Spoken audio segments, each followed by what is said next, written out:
भारतीय किसान युनियनचे राष्ट्रीय नेते राकेश टिकैत साहेब आपल्या जिल्ह्यामध्ये 5 ऑगस्ट 26 रोजी येत आहे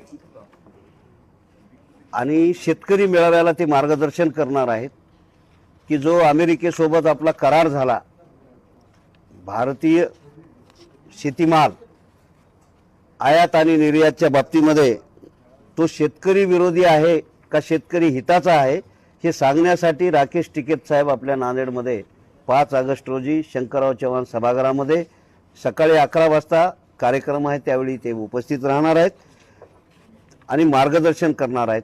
त्या कार्यक्रमाला जिल्ह्यातील परिसरातील प्रचंड मोठ्या संख्येने शेतकऱ्यांनी उपस्थित राहावं आणि हा करार आपल्या हिताचा आहे की विरोधी आहे, आपल्या सरकारने हा करार आपल्या हितासाठी केला की विरोधी केला ते ऐकण्यासाठी येणं आवश्यक आहे। म्हणून या पत्रकार परिषदेमध्ये आम्ही तमाम शेतकरी बांधवांना आपला पक्षभेद सारून शेतकरी म्हणून या कार्यक्रमाला उपस्थित राहावं आणि हा करार समजून घ्यावा असं आव्हान या परिषदेमध्ये आम्ही करत आहोत।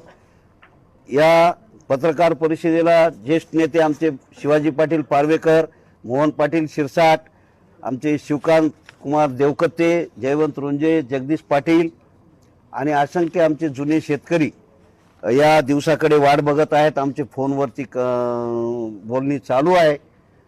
आपल्या माध्यमातून सगळ्या मीडियाच्या माध्यमातून हा मेसेज, हा निरोप शेतकऱ्यापर्यंत जास्तीत जास्त पोहोचावा अशी विनंती करतो। धन्यवाद। नमस्कार। शेतकरी सातत्यानं आंदोलन करतायत, संसदेवरती मोर्चा देखील करतायत, पण सरकार मागण्या जे शेतकऱ्यांच्या मागण्या देखील मान्य करत नाही, यावरती काय प्रतिक्रिया? हां, सरकार शेतकरी विरोधी आहे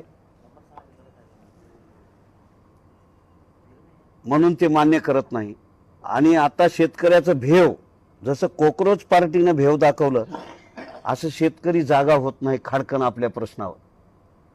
शेतकरी जर जागा झाला नुसतं थुकलं तर वाहून जातील हे सगळे।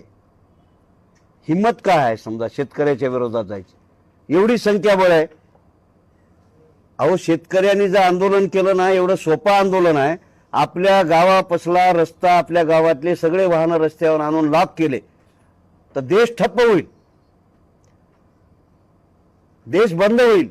नांदेडला येता येणार नाही म्हणून रेल्वेत जाता येणार नाही, म्हणून विमानात जाता येणार नाही, तुमच्या टोल टॅक्सला गाडी जाणार नाही, पेट्रोलचा एक थेंब निघणार नाही आणि डिझेलचाही निघणार नाही।